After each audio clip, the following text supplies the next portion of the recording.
नमस्कार, मैं हूं विद्यासागर। स्वागत है आप सभी का दिल्ली लाइव में। और बुलेटिन में सबसे पहले बात कोरोना की करते हैं तो दिल्ली में 24 घंटे में 10,489 नए केस मिले हैं कोरोना के। 24 घंटे में 15,189 लोगों ने कोरोना को मात दी है, यानी कि वो ठीक हुए हैं। कोरोना संक्रमण से कुल 308 लोगों ने 24 घंटे के भीतर दम तोड़ा है। तो दिल्ली में एक्टिव केस की संख्या 77,717 हो गई है। वायरस से अब तक राजधानी में कुल 20,618 मौतें हुई है। अब तक कोरोना से 12,74,140 लोग ठीक भी हुए हैं। तो आपको बता दें कि वायरस से अब तक कुल राजधानी में 20,618 लोगों की मौत हुई है। वहीं 12,74,140 लोग ठीक हुए हैं। वैश्विक महामारी से 13,72,445 लोग संक्रमित हैं।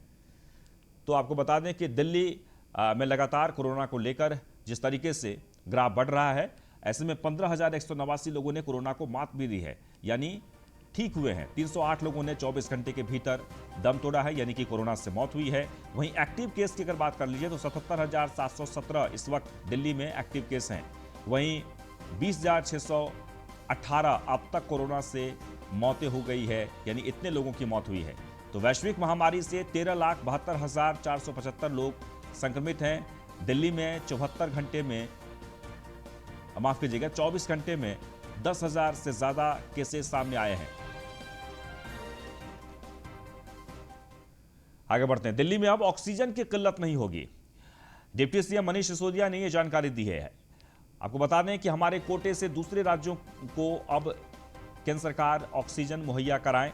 अप्रैल के अंत और मई की शुरुआत में संक्रमण बढ़ा था। अब दिल्ली में घट रही है कोरोना के मरीजों की संख्या और दिल्ली को अब 582 मैट्रिक टन ऑक्सीजन की ही आवश्यकता है। मरीजों की संख्या कम होने से ऑक्सीजन की मांग भी घटी है। तो आपको बता दें, मनीष सिसोदिया ने कहा है कि जो हमारे लिए जो कोटा निर्धारित किया गया है, हमारे कोटा से काट के अब दूसरे राज्यों को ऑक्सीजन मुहैया कराया जाए, क्योंकि दिल्ली में कोरोना संक्रमित मरीजों की संख्या में वृद्धि नहीं हो रही है बल्कि घट रही है। और ये एक राहत की बात है और इसलिए अब ज्यादा ऑक्सीजन की मांग नहीं है।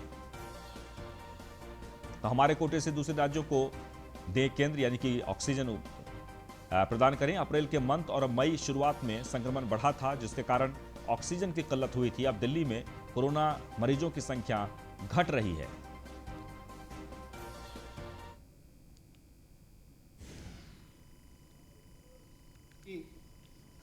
दिल्ली में एक समय पिछले करीब 15 दिन पहले कोरोना के केसेस एकदम बाढ़ की तरह से तेज़ी से आगे बढ़ रहे थे और पॉजिटिविटी रेट भी बढ़ के 35% पहुँच गया था। 80,000 से लेके 1 लाख टेस्ट रोज़ हो रहे थे और उसमें लगभग 27,000 तक मरीज़ आए हैं। 27-28,000 तक पेशेंट्स की संख्या रही है दिल्ली में। वो भी अब घट के नीचे आ गई है। तो एज ऑन टुडे अगर मैं देखूं तो पॉजिटिविटी रेट 14% आ चुका है और मरीज़ों की संख्या, डेली जो मरीज़ आ रहे हैं उनकी संख्या भी आज घट के 10,400 के करीब रह गई है। तो केसेस तेज़ी से कम हुए हैं। जितनी तेज़ी से केसेस बढ़े थे उतनी तेज़ी से दिल्ली में ऑक्सीजन की डिमांड भी बढ़ी थी, ऑक्सीजन की ज़रूरत भी बढ़ी थी। और अब जबकि केसेस तेज़ी से नीचे आए हैं तो अस्पतालों में बेड्स भी खाली हुए हैं और ऑक्सीजन की डिमांड में भी कमी आई है। जब ऑक्सीजन की बहुत ज़्यादा ज़रूरत थी तो हमने कैलकुलेशन करके देखा था कि उस समय के हिसाब से हमको 700 मीट्रिक टन ऑक्सीजन की ज़रूरत थी। Number of patients, number of cases in hospitals, bed occupancy, इन सबको कैलकुलेट करते हुए हमें 700 मीट्रिक टन की ज़रूरत थी।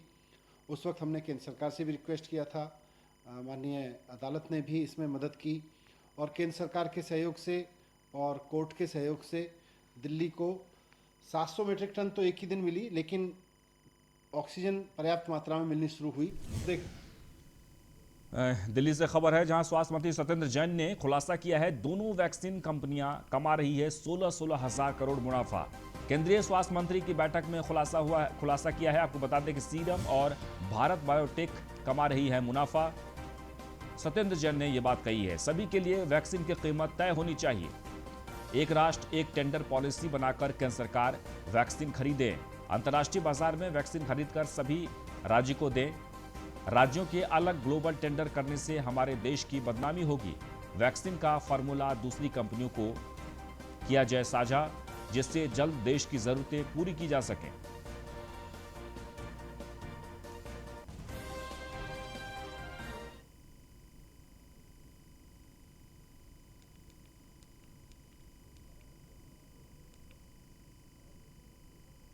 तो एक बार आपको फिर से बता दें कि स्वास्थ्य मंत्री सत्येंद्र जैन ने खुलासा किया है कि वैक्सीन कंपनियां अधिक मुनाफा कमा रही है, यानी कि 16-16 हजार करोड़ मुनाफा कमा रही है।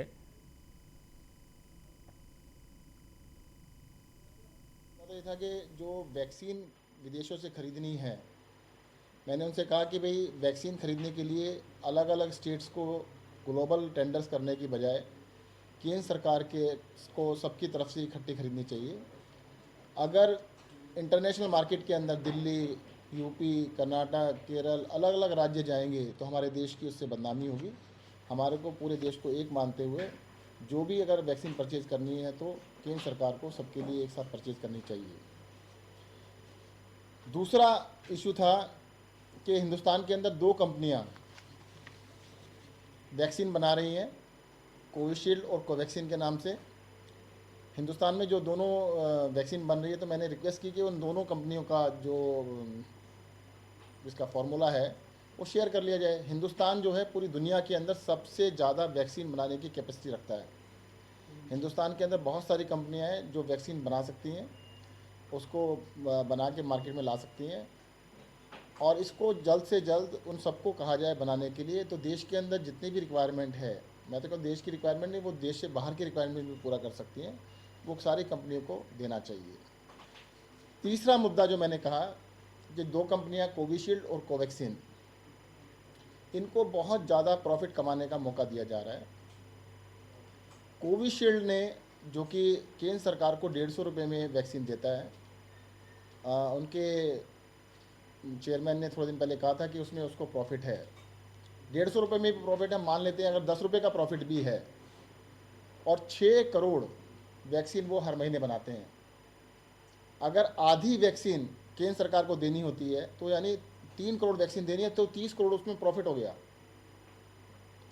अब वही वैक्सीन जो 150 की थी, राज्य सरकारों को 300 में देते हैं। कॉस्ट तो वही रहेगी ना जो पहले थी। तो राज्य सरकार को जो दी तो उसमें प्रॉफिट कितना हुआ? 300 रुपये में से 160 रुपये का। वहीं आम आदमी पार्टी सरकार पर बरसे कांग्रेस अध्यक्ष अनिल चौधरी। आपको बता दें कि अस्पताल में गरीबों का आरक्षित सीटों पर नहीं हो रहा है इलाज। आपने निजी अस्पतालों को सस्ते दाम पर जमीन उपलब्ध कराई।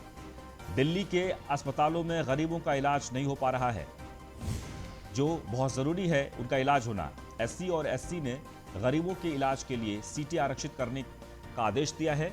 वहीं सीएम केजरीवाल, जो आम आदमी पार्टी का चलाने का दावा करते थे, लेकिन इनकी सरकार ने कोरोना महामारी के काल में गरीबों से लूट का कार्य किया है। चौथे लहर के दौरान गरीबों के लिए आरक्षित बिस्तरों पर मोटे पैसे लेकर इलाज किया जा रहा है।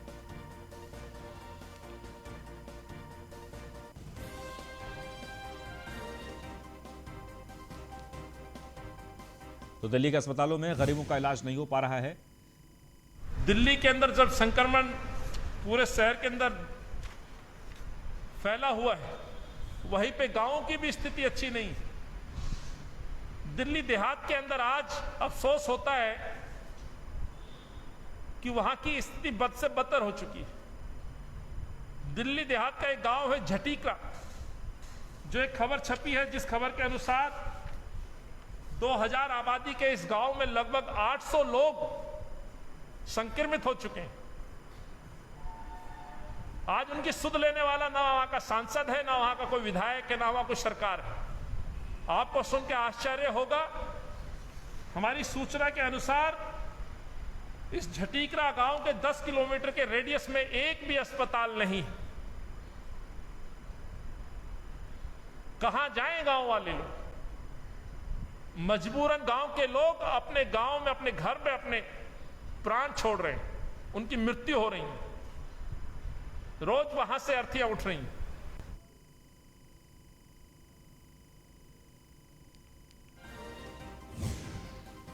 वहीं कांग्रेस के दिल्ली प्रदेश अध्यक्ष अनिल चौधरी ने दिल्ली और केंद्र सरकार पर जमकर निशाना साधा है। उन्होंने कहा कि दिल्ली के सीएम और बीजेपी के 7 सांसद और उनके मंत्री इस समय झूठ बोल रहे हैं। दिल्ली सरकार और भाजपा सरकार एक दूसरे पर आरोप प्रत्यारोप कर रही है। कोरोना के इस वेव में दिल्ली की स्थिति बिगड़ चुकी है और ऐसे में सरकार को चाहिए कि न्याय योजना के तहत दिल्ली के हर नागरिक को 10,000 की मदद दें ताकि उनका गुजारा हो सके। कांग्रेस के दिल्ली प्रदेश अध्यक्ष अनिल चौधरी ने इस मुद्दे को लेकर खास बातचीत की है न्यूज़ 1 इंडिया के संवाददाता मोहम्मद आसिफ के साथ। कोरोना की स्थिति बिगड़ती जा रही है। एक तरफ आरोप का दौर चालू है, एक तरफ तो दिल्ली सरकार कर रही है हम कोविड के लिए पूरी तैयारियां कर रहे हैं। अभी बारे में आप क्या बताएं? देखिए, पूरी तरह से चाहे केंद्र सरकार और दिल्ली सरकार पूरी तरह से विफल हो। याद होगा 2020 मार्च में जब इस सारे दिल्ली के अंदर लॉकडाउन लगा, तब से हम लोग इन लोगों को सुझाव सजेशंस दे रहे हैं। और अफसोस है ना तो देश का प्रधानमंत्री राहुल जी की बात सुनने के लिए तैयार है, ना दिल्ली के मुख्यमंत्री सुनने के लिए तैयार है। और वो क्या रहा है कि जो बात राहुल जी ने कही थी, जो चेतावनी दी थी, आज वही सबके सामने।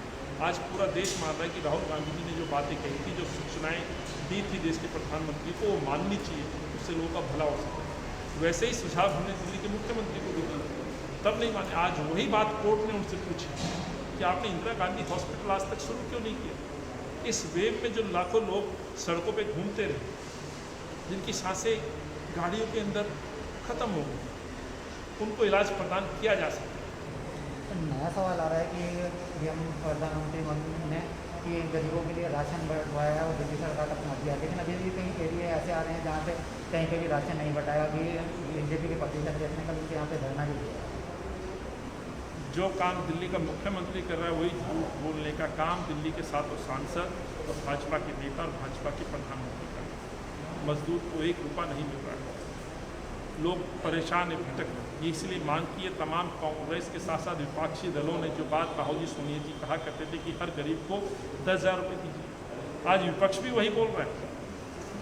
तो आप देख सकते थे ये थे हमारे साथ कांग्रेस के प्रदेश अध्यक्ष अनिल चौधरी, जो सीधे सीधे दिल्ली सरकार पर सवालिया निशान उठा रहे थे। इनका साफ कहना है कि दिल्ली सरकार आंकड़ों की बाजी करने में लगी रही है, जबकि उसको भाषणबाजी करने के अलावा उसको इस टाइम न्याय की व्यवस्था पर काम को करना चाहिए और उसको सीधे सीधे जो गरीब लोग जुड़े हुए हैं उनको सीधे 10,000 रुपये न्याय के तौर पर देने चाहिए, जिससे वो अपना राशन का भरण पोषण कर सके।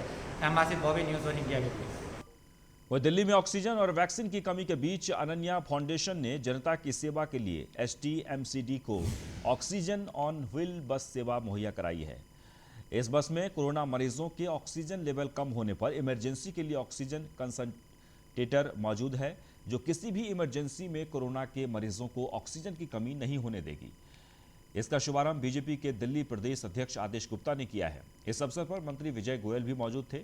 इस मौके पर उन्होंने दिल्ली सरकार पर भी जमकर निशाना साधा और कहा कि बेड से लेकर oxygen concentrator PM care fund से आए हुए हैं, जिनका क्रेडिट आम आदमी पार्टी ले रही है।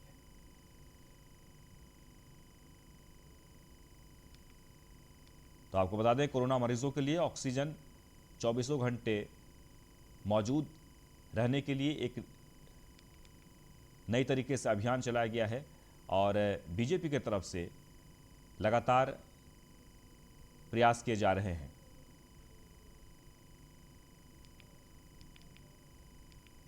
तो दिल्ली सरकार पर जमकर निशाना साधा गया है और बेड सबसे महत्वपूर्ण भूमिका हमारे पूर्व मेयर नॉर्थ दिल्ली श्री रविंद्र गुप्ता जी ने निभाई है, जब आज दूसरी ऑक्सीजन ऑन व्हील्स दक्षिणी दिल्ली नगर निगम को मिली है।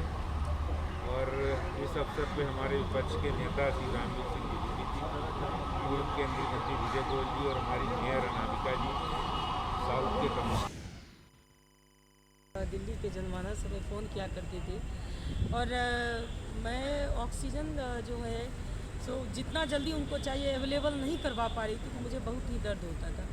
अब ये अनन्या फाउंडेशन के तरफ से जब ये ऑक्सीजन ऑन व्हील्स आई है, तो कहीं से भी हम एक कॉल जाएगा तो ये गाड़ी वहाँ पर अवेलेबल हो जाएगी और जस्ट जो है वहाँ पर जो है प्राण रक्षा हो जाएगा हमारे जनमानस में। ये पूरे साउथ दक्षिणी दिल्ली में चलेगी और इसमें जो है हम हमारे 2 अस्पताल हैं, तिलक नगर और कालका जी है, वहीं पर हम इसको लगा के रखेंगे और हम हेल्पलाइन नंबर भी एक देंगे ताकि जब भी जिसको जो है इसकी आवश्यकता हो तो इसका जो है वो। वह कोरोना महामारी को काबू में करने के लिए लगाए गए लॉकडाउन की वजह से बेरोजगार हुए प्रवासी मजदूरों के लिए दिल्ली के बाबरपुर विधानसभा के स्कूलों में गरीब मजदूर और ज़रूरतमंद लोगों के लिए खाने का वितरण किया जा रहा है। बता दें कि निगम पार्षद रेखा त्यागी ने स्कूल का निरीक्षण किया और वहां बांटे जा रहे खाने का भी जायजा लिया और खाना वितरित भी किया गया। वहीं उन्होंने लोगों से अपील करते हुए कहा कि दिल्ली सरकार यह सुनिश्चित करना चाहती है कि कोई भी मजदूर और ज़रूरतमंद भूखा न सोए, इसलिए स्कूलों में खाने का वितरण किया जा रहा है। इस मौके पर खाना लेने पहुंचे लोग भी सरकार की इस मुहिम से संतुष्ट दिखाई दिए। साथ ही उन्होंने सरकारी प्रयासों की भी सराहना की।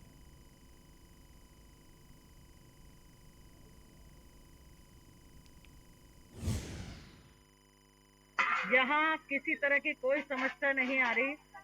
जैसा कि आप लोग जानते हैं कि गोपाल राय जी की विधानसभा है, वार्ड 48E यानी सुभाष मोहल्ला।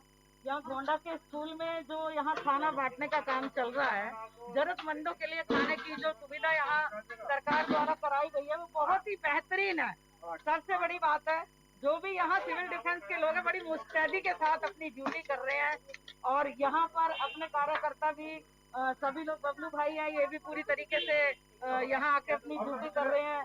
दिलशाद भाई भी पूरी तरीके से ड्यूटी कर रहे हैं। यहाँ पे जो खाने की जो क्वालिटी है, खाने की क्वालिटी नंबर 1 है। मैं अभी आपको दिखा देखिए, ये छोले और आलू की सब्जी आज यहाँ पर आई है। ये देखिए इसकी क्वालिटी कितनी बढ़िया है।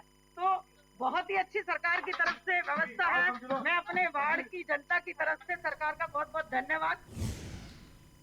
वह दिल्ली समेत पूरे देश में कोरोना का खौफ है। वहीं लॉकडाउन में जहां गरीब बेसहारा लोगों को रोजी रोटी के लाले पड़ रहे हैं, वहीं कुछ ऐसे लोग भी हैं जो गरीब बेसहारा लोगों को भरपूर मदद कर रहे हैं। और इसी कड़ी में सीलमपुर के रहने वाले समाजसेवी आसिफ चौधरी अपनी रसोई से करीब 113 दिनों से बेसहारा और गरीब मजदूर लोगों को खाना वितरित कर रहे हैं। इस मामले में आसिफ चौधरी का कहना है कि जिस दिन से लॉकडाउन हुआ है उस दिन से हम इसी तरीके से गरीब बेसहारा लोगों की भरपूर मदद कर रहे हैं। हमारा लक्ष्य है कि हमारे इलाके में कोई भी व्यक्ति भूखा न सोए। जिन व्यक्तियों की सरकार से मदद नहीं पहुंच पा रही है, हम ऐसे लोगों को भी भोजन वितरित कर रहे हैं। तो आपको बता दें कि लगातार कोरोना के इस आपदा काल में लोग, समाजसेवी संगठन एक दूसरे को मदद करने के लिए हाथ बढ़ा रहे हैं। और ये तस्वीर दिल्ली की है जहां पर खाना वितरित किया जा रहा है उन लोगों को जो लोग भूखे सोने को मजबूर हैं।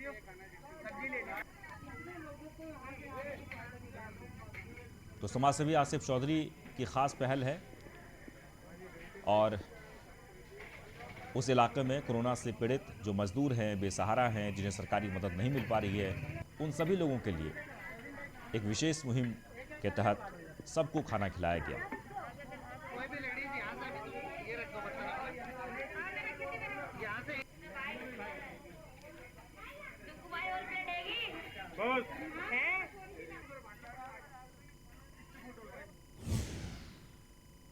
और राजधानी दिल्ली में इस समय नकली रेमडेसिविर इंजेक्शन बेचने वाला गिरोह सक्रिय है और इस ग्रुप के सदस्य इंजेक्शन के नाम पर महंगे दामों में लोगों को धड़ल्ले से इंजेक्शन बेच रहे हैं। ऐसा एक मामला लक्ष्मी नगर इलाके में सामने आया है, जहां पर AS राठौर ने अपनी पत्नी के इलाज के लिए ललित गुप्ता नाम के व्यक्ति से 4 रेमडेसिविर इंजेक्शन खरीदे, जिसकी कीमत 26,000 थी। वहीं कोरोना संक्रमित पत्नी को इंजेक्शन लगवाने के बाद उनकी पत्नी की हालत और ज़्यादा बिगड़ गई और उनकी मौत हो गई।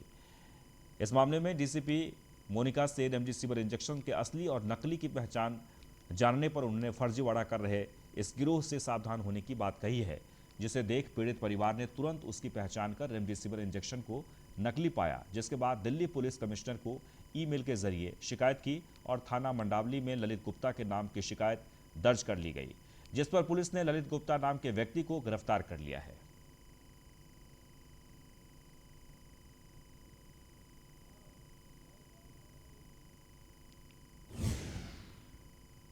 हमारी पत्नी साधना राठौर, उन्हें कोविड पॉजिटिव थी, उनका ऑक्सीजन लेवल कम हो गया तो उन्हें 22 तारीख को हमने वो यहाँ LNJP हॉस्पिटल में एडमिट कराया।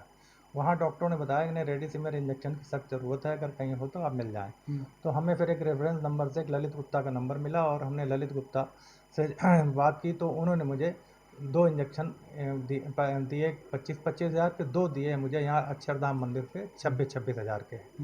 और बाद में जो वो इंजेक्शन मैंने लगवा लिए उसके बाद पता लगा कि डीसीपी मानिका भारद्वाज ने एक कोई रैकेट पकड़ा, तो उन्होंने एक ट्वीट में दिखाया कि यहाँ नकली इंजेक्शन बहुत चल रहे हैं और असली ये है। तो हमने उस फोटो से जब मिलान किया तो हमने जो लगवाए थे इंजेक्शन थे वो नकली थे। तो हमने इस संबंध में, क्योंकि 2 इंजेक्शन इन्होंने अक्षरधाम मंदिर अक्षरधाम मेट्रो स्टेशन पे दिए थे, इसलिए जो इंजेक्शन मडावली थाने में बनती तो वहाँ कंप्लेंट की और उन्होंने FIR दर्ज कर ली और उन्होंने उस बंदे को, ललित गुप्ता को, पकड़ लिया।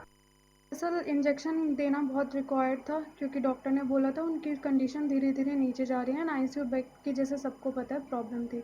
तो हमने उनसे एक रेफरेंस से जो नंबर मिला था उनसे कांटेक्ट करने की कोशिश की थी। इंजेक्शन जब मिले थे तब भी थोड़ा सा शक हुआ था कि गलत हो सकते हैं। हमने उनसे तभी बोला कि आप एक बार चेक करवा लीजिए, तो उन्होंने कहा नहीं हमारे यहाँ भी सबको यही लग रहे हैं, आप ले लीजिए। 2 इंजेक्शन हमने उनसे रोहिणी से पिक करे थे और 2 उन्होंने हमें अक्षरधाम दिए थे, और जितनी बार भी उनका कॉल आया उन्होंने पेमेंट बढ़ाते गए। और उसके बाद फिर हमें जब लास्ट में ट्वीट आया कि तब तक मेरी मदर की क्रिटिकल थी सिचुएशन, बट वो उनकी डेथ नहीं हुई थी। तो जैसे ही हमें मिला तो हमने उनसे तब भी रेफ़र करने की कोशिश करी कि आपने अगर कहीं से लिए हैं आप उसका सोर्स पता कर लीजिए, हम कंप्लेंट डालेंगे, क्योंकि डॉक्टर ने भी बोल दिया।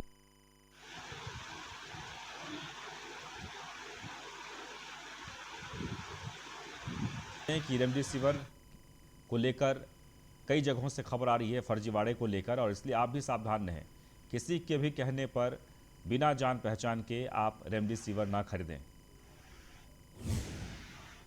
और इस बीच एक बड़ी खबर, नीति आयोग ने योगी सरकार की प्रशंसा की है। आपको बता दें कि ऑक्सीजन को लेकर नीति आयोग ने योगी सरकार की पीठ थपथपाई है। टैंकर्स की रियल टाइम ट्रैकिंग कर रही है यूपी सरकार।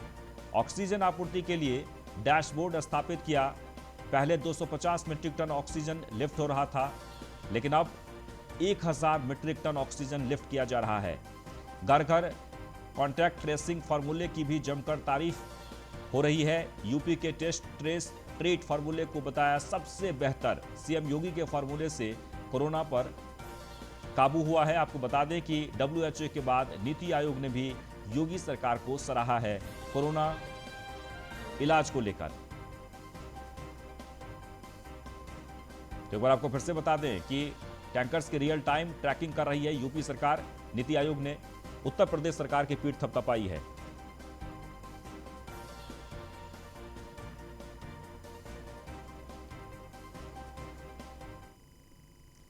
और इसी के साथ इस बुलेटिन में बस इतना ही, लेकिन आप बने रहें न्यूज़ 1 इंडिया के साथ। नमस्कार।